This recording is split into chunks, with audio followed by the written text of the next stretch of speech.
Ce qu'Abraham demandait, c'était un seul fils, tout au plus. Cependant, l'Éternel lui dit, « Je te rendrai fécond à l'infini, je ferai de toi des nations, et des rois sortiront de toi. » Sans cette expérience, Abraham n'aurait jamais appris ce que Dieu avait en réserve pour lui dans son cœur.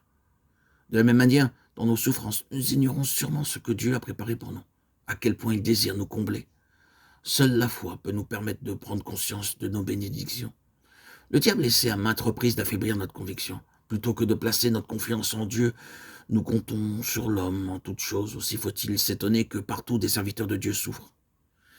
Même s'ils parlent du Tout-Puissant dans leur prédication, ce qui nous frappe, c'est qu'ils passent bien plus de temps à quémander. Ils mendient pour avoir de l'argent, du lait en poudre, des chaussures et bien d'autres choses par l'intermédiaire de leurs lettres, de leurs images, de leurs photos et d'autres moyens. Ce sont des mendiants au service de Dieu. Or, nous devons démontrer que notre Seigneur est un Dieu tout-puissant. Celui en qui nous croyons et que nous prêchons est un Christ vivant, disposé à tout nous donner. Ainsi que Paul l'écrit dans Philippiens 4, 19. « Mon Dieu pourvoira à tous vos besoins. » C'est en glorifiant le Seigneur Jésus-Christ dans nos vies que nous manifestons par la foi la puissance de sa résurrection. Parce qu'il désirait révéler la puissance de résurrection dans la vie d'Abraham, Dieu vint pour conclure une alliance avec lui. Dans Colossiens 11, nous trouvons l'expression « fortifié de toute puissance ».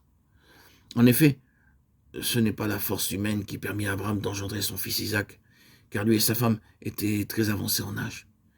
Il fallut que Dieu introduise une vie nouvelle dans le corps de l'un comme de l'autre, la puissance de résurrection, la puissance de vie divine qui remporte la victoire sur la mort.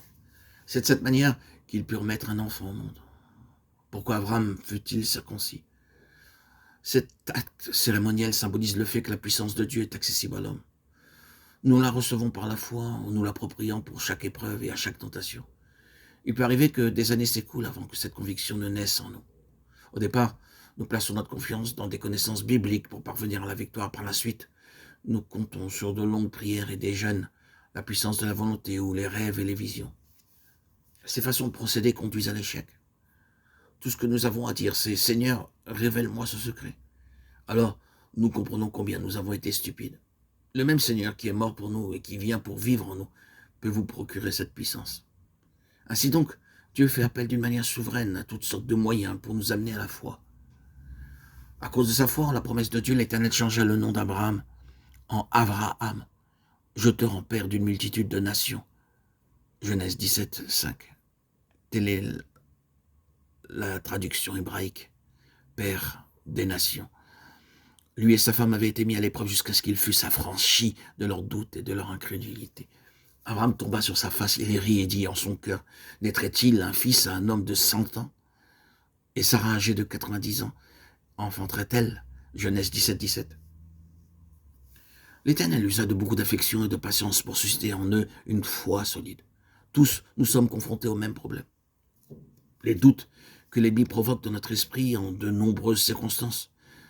Mais Dieu ne se lasse pas de nous réprimander et de nous aider affectueusement. Il connaît nos limitations. Genèse 17, 17. Et c'est pourquoi il nous envoie de multiples reprises des messages et des messagers pour que nous parvenions à une foi solide, pour éliminer nos craintes et nos doutes. Psaume 103, 14.